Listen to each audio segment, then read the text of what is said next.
Welcome back to another edition of the Andrew Vanech Show. Today, I have a very special guest here to talk about Philadelphia culture and his heartwarming story. You may have seen him on the CBS Sunday Morning show. By his own admission, Dustin Vitale is a mama's boy. Mom, you ready? He cooks her breakfast every morning. That's my baby. And thanks her for the privilege. Thank you, Mom. Please welcome Dustin Vitale. Dustin, how you doing? I'm good. Thank you for having me, Andrew. I appreciate it. No problem. Thank you for coming on. So, just give everybody a brief telling on who you are and what you're doing and why you're getting so much notoriety. Yeah, so basically I'm a Philadelphia school teacher, and my mom has been recently diagnosed with stage 4 cancer.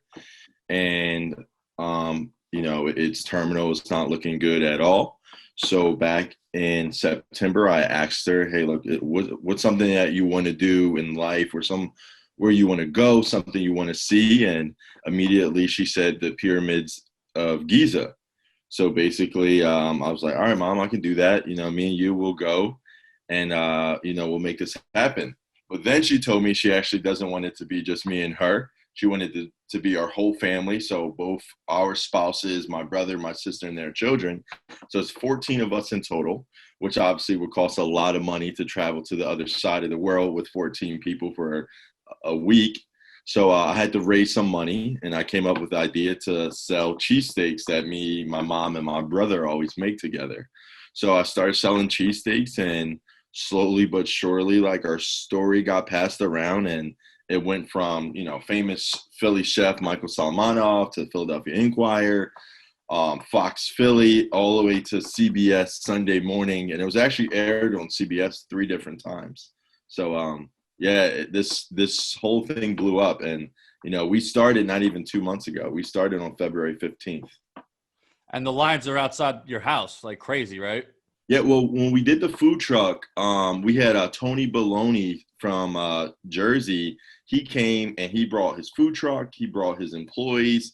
He brought meat, cheese, rolls, everything. Most importantly, he brought his heart and his passion. And basically, he in one day helped us raise enough money to pay for all the flights. And we had a line, not just down the door. It was down the block for about 6 straight hours because Tony Baloney and his help. And I'm assuming the neighborhood is just falling in love with you and what you've done, and you're like a Philly icon now, right?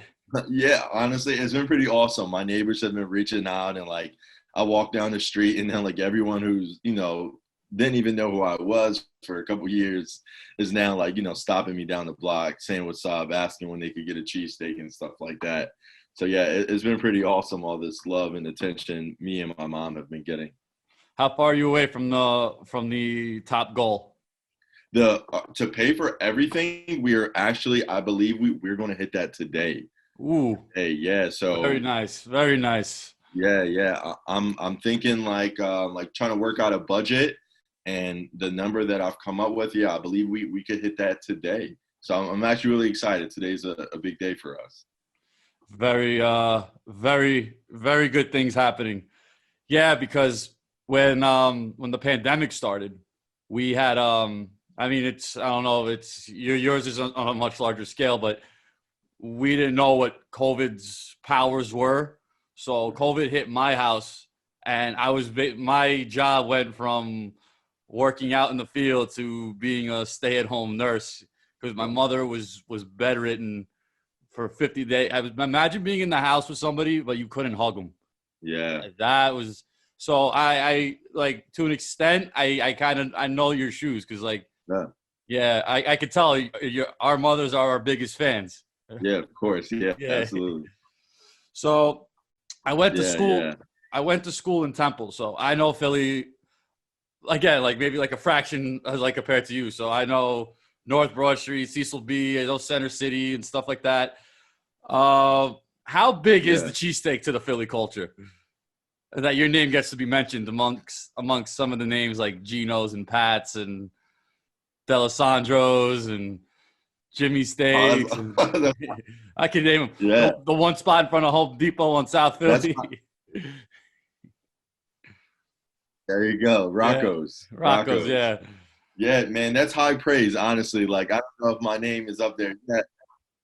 Yeah, I don't know if my name is amongst those guys yet, but that would be pretty awesome if someday it would be, because as we're going to Temple, and as everyone kind of knows, like, cheesesteaks in Philly is everything.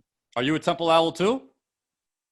No, I did not go to Temple. No, Oh. I did not. I was referencing to you. Oh. Yeah, I wish I went to Temple. Yeah, I really did. I always thought I would finish getting my master's there. But yeah, so Philly cheesesteak is everything to the culture. I think actually the sandwich itself kind of embodies somebody from Philly. It's gritty, it's tough, right? And like I feel like it's the working class sandwich, right? You have it in your hand, you get messy, and that's kind of like what embodies this city. So I think the people now kind of a part of this little Philly cheesesteak legacy. When I was looking at Temple for school, my family and I went to Gino's because we were like getting accustomed to the Philly, like the cheesesteak stuff, and we went with what everybody tells us to go. We wolfed down 3 in one sitting. 3 Philly cheesesteaks in one sitting. So that's a lot. Yeah. That's a lot. So my first official Philly cheesesteak was Gino's. My favorite was D'Alessandro's because, like you said, it's like the working class sandwich, and it's away from touristy Philly. It's like it's in like the heart of Northwest Philly, and everybody walked in. My pops goes in and goes, "Yo, I'm a Giants fan." I'm like, "What are you doing?" And like they were like, "Oh, you're a Giant fan? That's cool." And they were all talking football, and the common denominator is that everybody hates Dallas. So that's what brings New York and Philly together. What was your favorite cheesesteak growing up? That's right. That's true. That's definitely true. D'Alessandro's is definitely top 5. I love D'Alessandro's, but my favorite is John's roast pork in South Philly. But D'Alessandro's is definitely a great one, especially like late night, waiting in that line, talking to everybody. But yeah, John's roast pork, South Philly is number 1 for me. Yeah, and John's roast pork is actually the one I still haven't done yet, so I still got to make my way to John roast pork. Yeah, a lot of people would agree that that's the best. Actually, the Barstool Philly just did a poll. Yeah, and D'Alessandro's actually ended up beating John's roast pork for the final, I believe. Yeah, the bracket. Yeah, so those are definitely top 2 of a lot of people in the city. So, and I heard there was controversy around that bracket. I heard like somebody was getting illegal votes or something weird like that. Yeah. So they redid the bracket in the Elite 8 because people were a little voter fraud. And so then I saw that, like, they did the Final 4 and then the Final 2 being D'Alessandro's and John's roast pork. So those are 2 great steaks for sure. Yes, and then I think next year you're going to be in the bracket, right? You make your Philly cheesesteak March Madness debut? Hopefully. That'd be awesome. That'd be pretty dope. I would love that. Now, Philly loves its cheesesteaks. It loves its sports. So what was the biggest – let's talk – what's your favorite Philly sports subjects to talk about? And maybe we'll piggyback off of that. Sixers. A big Sixers fan. I watch every game. Yeah. I'm a big Philly sports guy, but definitely Sixers number 1. Also, I watch the Birds. Don't miss a game either. Yeah, but, so your basketball luck was a little bit better than mine growing up. yeah, definitely more than New York. That's true. Yeah, but so Sixers. I always have a soft spot for Allen Iverson because I'm surprised he never entered the World's Strongest Man competition for his ability to carry an entire basketball team. That's right. That's true. That Allen Iverson's my favorite player of all time, any sport. Most people my age from Philly or our age in this area would agree. See, when I went to Temple, like I was a big basketball fan. So, the one year the Knicks are doing well, I'm living in Philly. So I went to a lot of Sixers games. So I used to see Spencer Hawes and Drew Holiday, and I was excited. I wanted to see Andre Iguodala play, and then they got rid of him because of the whole Dwight Howard to LA move. Yeah. And I was just like, really? This is how I'm going to be spending my weekends in Philly? those are some rough days though. Those Philly sports teams, that like 11-72 or 11-71 win team. Those are rough Philly days for sports. Yeah, and then obviously you're a huge Birds fan. Yes, definitely. So what are your thoughts on the team's direction? I'm actually happy we got rid of Carson. I was not feeling him. I don't like the statements he made, asking for a trade. It's just like not the person I felt like we were sold on for the last couple of years. They were selling us on, this humble leader who, he's tough and, even though being from Dakota, he could fit right in here in Philly. But to me, as soon as things got a little difficult for him, he wanted to dip. And also, Nick Foles is my favorite. I love Nick Foles. So, like, for me, I was like, whatever. And I'm sure it was really hard for him to take that team that far and then watch, Nick Foles finish out the job. So I feel like with all that, he's probably struggling being in there, not being the guy. Well, it's funny because my sophomore year at Temple was like when Nick Foles started taking over for Michael Vick.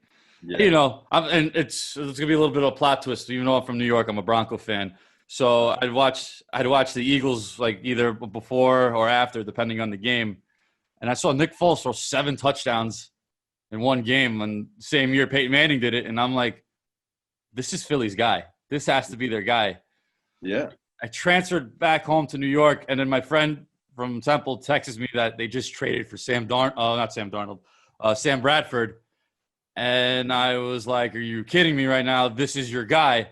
So he comes back, he wins the Super Bowl, and he gets traded again. Yeah, it's crazy. It's insane. Like, when you look at Nick Foles' career, honestly, overall, not that impressive. But when he was here in Philly, he was phenomenal. He was winning us games. Every time someone went out, he'd come in. He was just a winner here. Definitely like the other, I know he went to the Bears. I know spent some time with the Rams.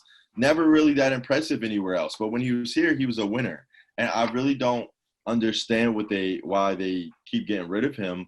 I think a lot of times with the quarterback position, they want this guy that's like prestigious, is pretty, you know what I mean? Like making all the pretty plays and just more like the face of their organization. And I feel like they saw that more in Wentz than they did in Nick Foles, which, I totally disagree with. I think they went with youth on that one too. Yeah, true. It's not easy making people happy in Philadelphia. I know. Yeah, definitely. So what does Jalen Hurts and the new regime have to do to make that happen? It's a wide open NFC East. Yeah. I mean, the division is absolutely trash. And literally, I mean, you could win the division with like 8 wins. So, yeah, I think Jalen, people love him. I love him. We went even younger, which is good. And, obviously, like, all he's got to do to make Philly happy is to win games. And that's definitely not what we did last year. So, you know what I mean? I don't think it's going to take very much to make us a little more happier than we were last year. And especially with the whole Doug thing, basically choosing to lose a game, like sitting everybody. Yeah, not many people in New York were happy about that. Yeah, I'm sure you guys are more pissed than we were. Yeah, I was like, oh, sorry, Pop. Looks like you're not going to the playoffs this year. Yeah. And plus, I was even more happy that the Philly sports media wasn't happy about it. Yeah. It was like, all right, you're gonna cost the G-Men a playoff spot, but at the same time, you're letting another rival celebrate a title on your field. Right. And I know Philly ain't like that. Yeah, exactly. Yeah, that's like it definitely would not fly here. As you can see, it would not fly. No pun intended. Yeah, exactly. Yeah, we were pissed. I didn't like it. It's just not even – first of all, it's like messed up. It's not how it should be done. You shouldn't be tanking on purpose. And second of all, it's definitely not the Philly way. So yeah, Philly will hate you. At the end of the day, they'll love you, but they make you earn it. Exactly, absolutely. And that's across the board. That's the whole town. Yeah, in general. But that Eagles Super Bowl a few years ago, that was my Broncos were abysmal. The Giants were abysmal. The Jets are the Jets.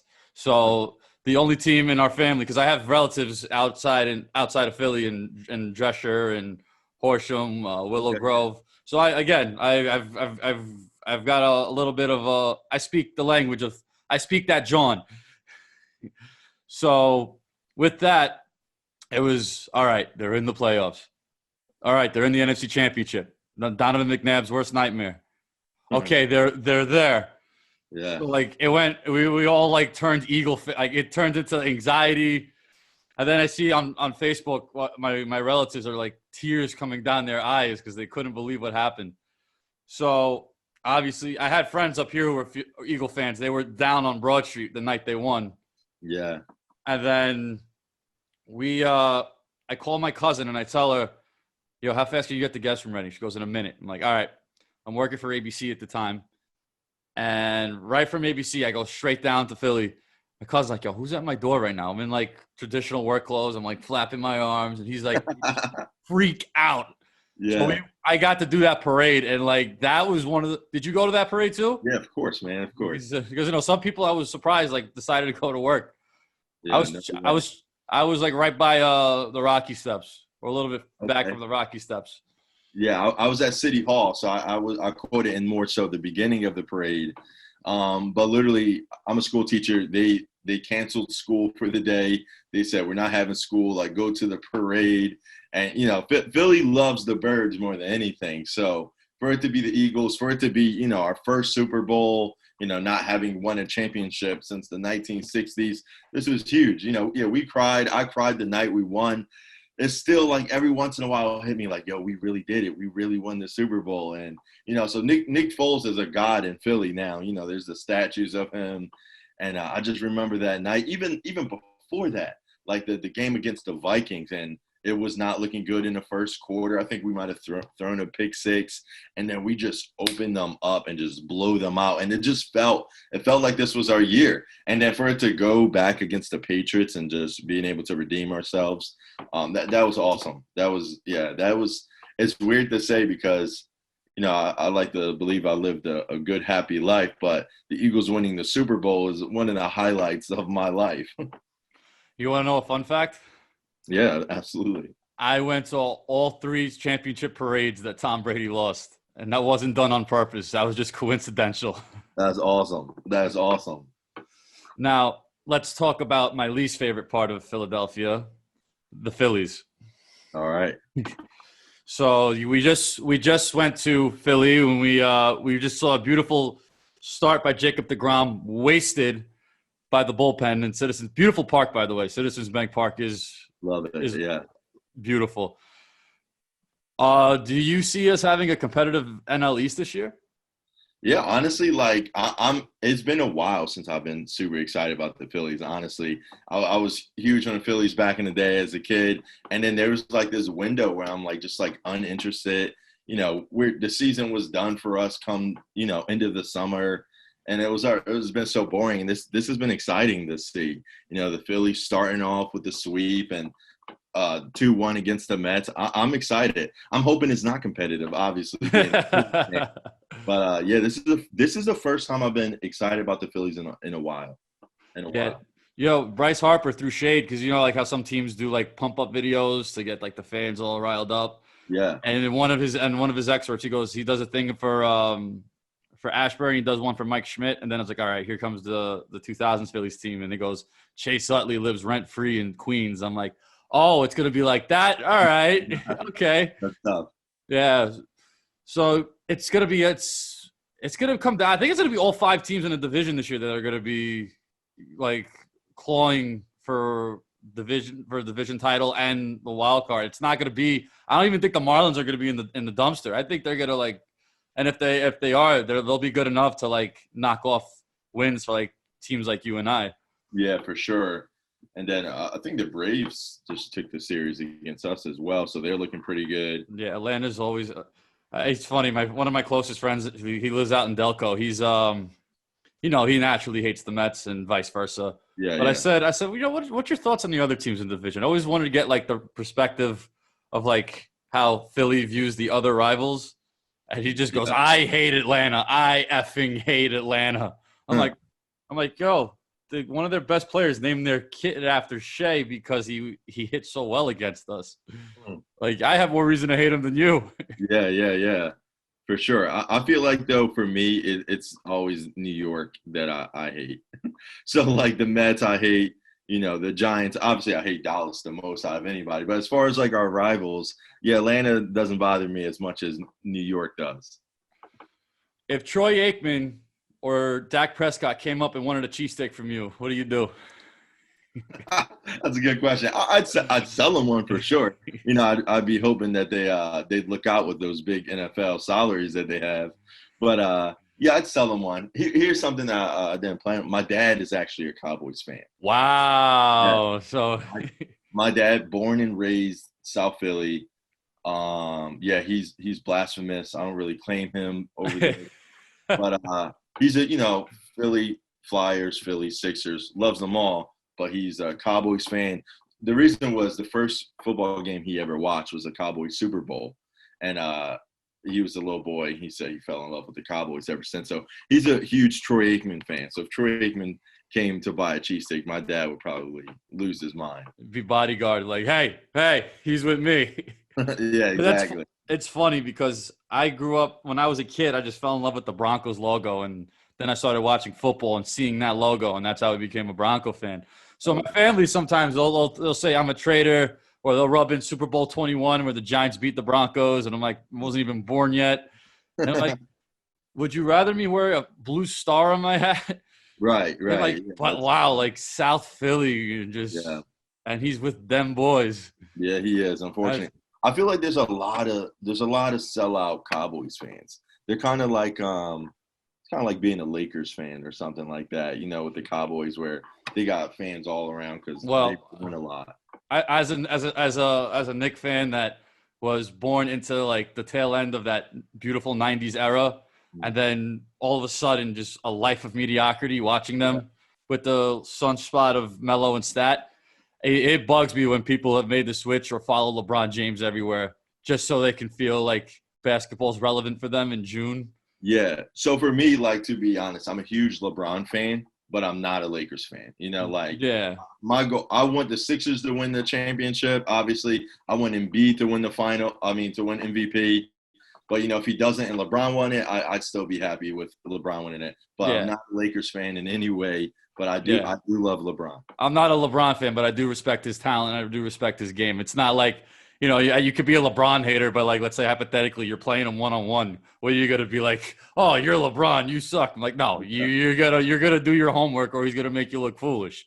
Yeah, I hate the people who that hate him, and then they try to act like he's not what he is. One, like, let's say you don't believe he's the greatest of all time. If he's not, he's at least top 2 or 3. He's one of the great. I'm a big Jordan fan, so I'll say he's one of the greatest. Well, okay, so I definitely would make the argument that LeBron is the greatest of all time. But I would hope that even Jordan fans could admit LeBron. You got to have him at numbers 2 or 3 in your list. Like, you can't sit here and act like, as a LeBron fan and a Michael Jordan hater, I will admit, to me, Michael Jordan is the second greatest basketball player of all time. I still hate him, but I'm being honest. And one thing to me about LeBron that separates him is just who he is as a person off the court. You know what I mean? Where, obviously we're talking basketball, but comparing him and Michael Jordan and their impact on society, I feel like it's awesome the things that LeBron has done. And to also, be on the spotlight since he was basically 16 years old and still have a pretty much blemish-free career. I love that about him. I love that his biggest mistake was making a video about him taking his talents to South Beach. That's probably his biggest mistake in his career, which is, commendable. Yeah, that's another thing is like, I'm not LeBron's biggest fan, but, he doesn't get – you're not seeing him in the tabloids. You're not seeing him, getting his doing anything like idiotic. And like guys like him and Kobe and Jordan, like, regardless whether you love them or hate them, they definitely have made their mark on this planet as far as like spreading the game of basketball. Like you see the European talent that comes in now, like it's crazy. Yeah. I love it. I love that basketball actually, is more global now than ever. Like remember like maybe a playoff series against like the Phoenix Suns and the San Antonio Spurs. And it was saying like how it was like maybe 14 of the 30 players on both rosters were international players, which is it's cool, like how it's become way more global in these last couple of years or so. Yeah.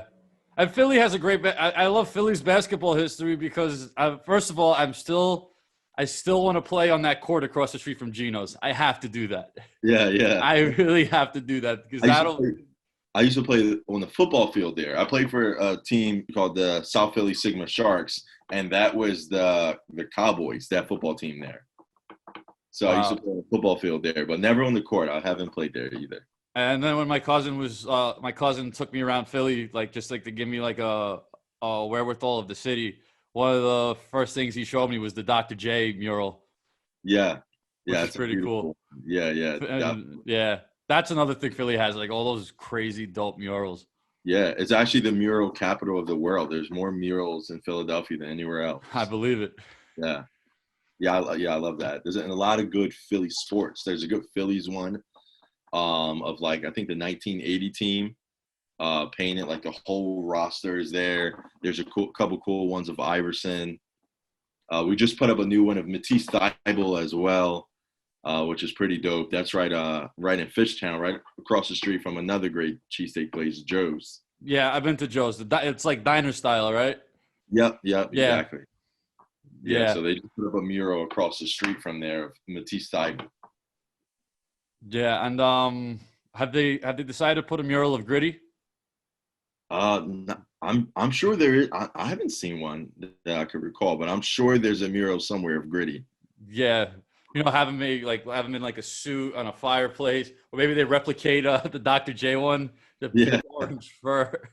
Yeah, that'd be pretty dope. Yeah, there's actually a really cool mural of the Philadelphia Eagle holding in its claws Tom Brady's lifeless body. It's like dangling and dying, and the Eagle's soaring over it, holding him in its hand. Oh my God, that's amazing. Yeah, that's a dope one. All right, so before we go, where can we get a cheesesteak from you? You might as well plug the spot. I appreciate it. So honestly, you can reach out to me on Facebook. My name is Dustin Vitale. Or you can find me on Instagram at dvitale, Vitale 23. And all you got to do is shoot me a message, and then I have a little schedule, and I'll type it in, and I'll put your name at different time slots. And please come, enjoy, help us support us, support me and my mom. And it's all going to a great cause. And come hungry, because these cheesesteaks are a lot bigger than D'Alessandro's, Gino's, and John's. So definitely come hungry, and you definitely won't eat for the rest of that day. And I'm Greek, so my Lent refrains me from eating meat and dairy. But come after May 2nd, and Andrew, Chris, Will, Laura, Ken, all you guys, my family, we're going to go see this guy. We're going to get cheesesteaks right after when I come visit you guys in Philly. I would like to thank Dustin for joining me today. Please check out the Sports Hit List. Check out the Andrew Vanech Show on Instagram. Follow me on Twitter. And we will see you soon. I'm Andrew Vanech. Take care.